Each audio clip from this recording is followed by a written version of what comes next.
most powerful Pokemon trainers of all time. Hey everyone, and welcome back to the SCREENY. The Pokemon franchise has been around since the 90s and gave us dozens of amazing heroes and villains who left us impressed with their skills on the battlefield. They became masters of the craft of capturing a roster of formidable creatures, developing a strong bond with each of them and working on strategies to defeat their rivals. Let's take a look at 10 of the most powerful Pokemon trainers of all time. Make sure to press the subscribe button before we reveal our picks. Number 10. Giovanni. Giovanni is the leader and the most powerful member of Team Rocket, but that's not saying much. It's not difficult to be the best when Jesse and James are the only competition.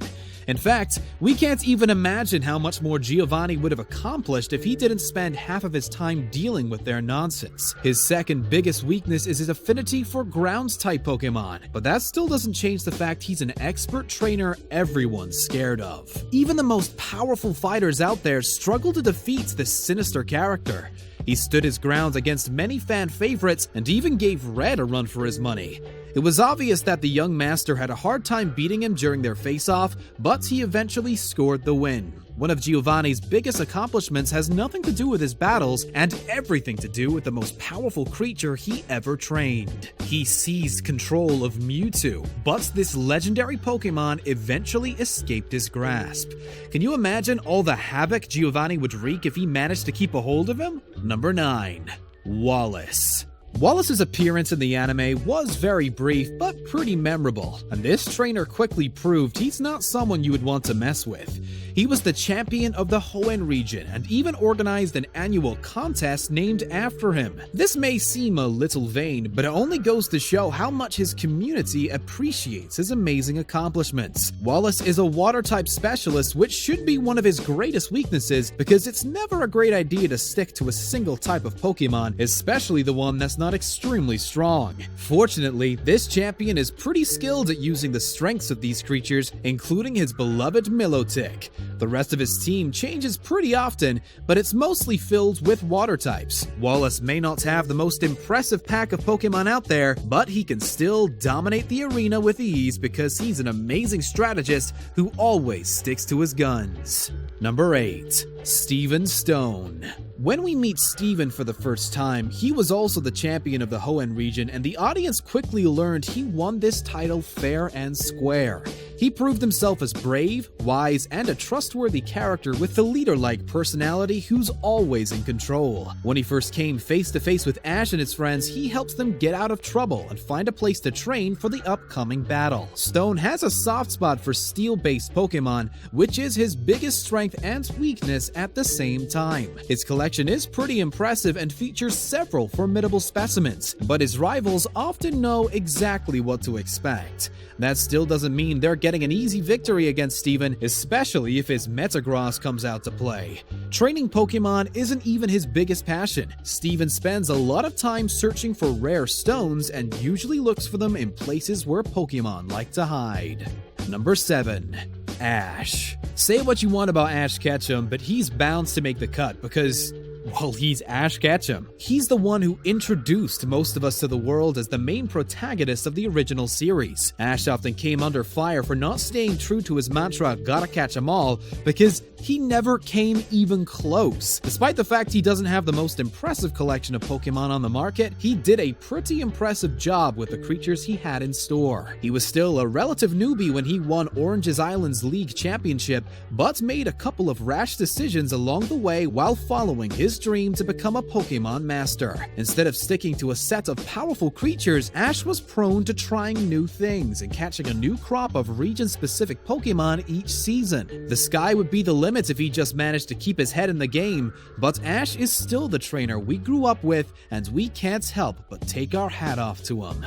Number 6. Lance. Lance established himself as a powerful threat to other trainers thanks to his impressive assembly of Dragon-type Pokémon. His partner in crime, Dragonite, never leaves his side. We watch them win many amazing battles as a team over the years. Despite his affinity for Dragon-type creatures, Lance proved to be a pretty dangerous opponent since he has no trouble training Pokémon that don't fall under that category. Gyarados and Aerodactyl also fought by his side and showed us he is very skilled in controlling beasts that are difficult to handle. Lance also has many titles under his belts that prove that he is the cream of the crop. He was a leader of the Elite Four and champion of the Kanto region before moving to Johto and regaining the same title. In addition to being a force to be reckoned with, Lance is an honorable guy who's constantly working for the greater good and fighting criminal organizations, including Team Rocket and Team Magma. Number 5.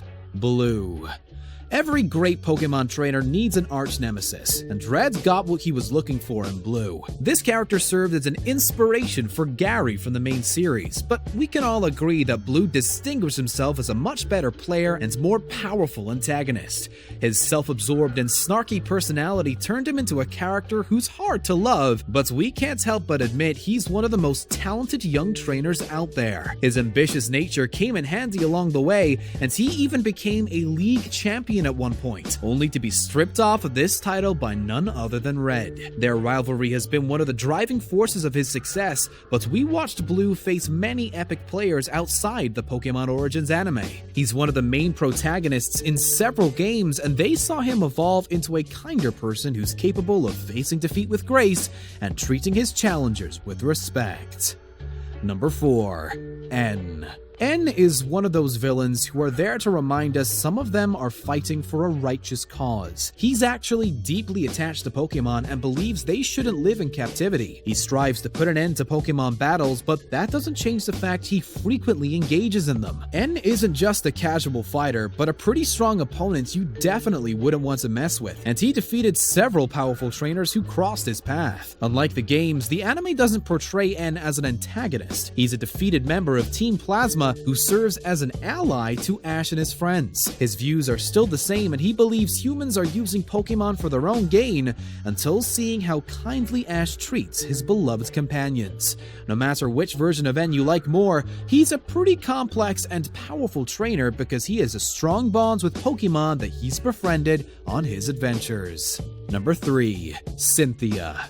The character of Cynthia was actually based off the Greek goddess Artemis, so it doesn't come as a surprise that she's one of the most powerful trainers we've ever come across. She gets bonus points for becoming the first female character to ever become a champion. She's pretty hard to beat since her collection comes packed with kick-ass creatures, including Lucario or Garchomp, who helped her win many awesome battles along the way. One of the most impressive things about Cynthia is the fact that she doesn't use her power for selfish means. She's willing to show other trainers how to reach their full potential, and she demonstrated this quality by helping Ash and his friends to stop their villainous rivals. She also stands as a constant reminder that being a good trainer isn't only about being a powerful fighter. Cynthia's thirst for knowledge is an inspiration to us all, and it's great to watch her growing and learning. She also works hard on developing stronger bonds with her Pokemon because she believes that's the crucial part of the whole process. Number 2. Ghetsis. Ghetsis is without a doubt the most sinister villain in the whole franchise, and one of the most brutal trainers you'll ever get to see on the battlefield. He's not simply utilizing Pokemon to get what he wants. Ghetsis is also a master manipulator who's using everyone around him for his own gain, including his adoptive son, N. He's been pulling his strings since day one after convincing him Pokemon shouldn't live side by side with humans because they're abusive and cruel. Since he tricked N into doing all of his dirty work, Ghetsis doesn't have to fight very often, but when he does, it's a freaking havoc.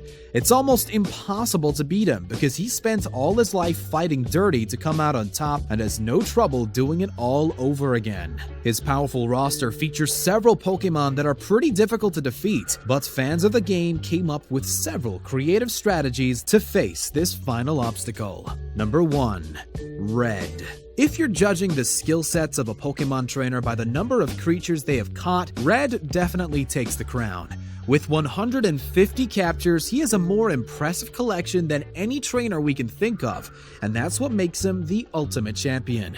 He was first introduced in the Pokémon Red and Blue game, but the masterminds behind this franchise felt that anime viewers also deserve to know more about him. Pokémon Origins took a closer look at Red's adventures and his journey to become one of the biggest legends in Pokémon history. The series ends with him beating the Elite Four and becoming the League champion. This big victory doesn't stop him from continuing his journey to fully complete his Pokédex. His collection becomes a dream come true of every Pokémon master who can't help but applaud his tireless search. The most admirable thing about Red aren't only all the Pokémon he's managed to catch, it's his dedication to a worthy cause and the incredible perseverance he showed on his way to achieving his goals.